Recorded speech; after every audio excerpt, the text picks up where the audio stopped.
Another diagram question on the summer of 2011 paper was question 8. Again, a fairly standard question. Again, it was badly done. Discuss the view that the Chancellor is right to reduce the top rate of tax and that this would be beneficial.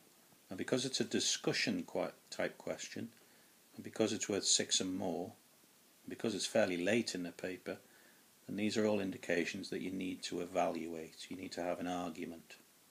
And you need to possibly come down on the side of one or the other. Now, you should be familiar with the arguments about reducing taxes. You could do it in terms of AD benefits, but what Bob Nutter was expecting to see was your standard Laffer curve.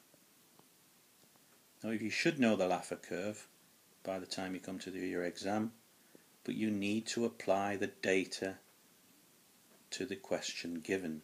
So if it's going to be beneficial, then a 50p tax rate should lead to less revenue than a 45 or a 40p tax rate. And the standard argument is that people will substitute and work longer. They'll forego their leisure and work weekends. They're less likely to tax evade, they're less likely to tax avoid, and they'll be more entrepreneurial. They'll work longer, work harder, and become more honest. The government will therefore receive more money and time in the fullness of time. The key thing was you needed to get the right point on the Laffer curve to prove that. Now you could also say, and he did accept, that AD would shift, consumption's 2/3 of AD, so if you make the rich richer, they may spend a lot more, and this could be beneficial, particularly in a downturn and a double dip recession, which is what we're going through when this exam was written. So there could be benefits in terms of AD and benefits in terms of AS. However, in practice, the Laffer curve is largely discredited.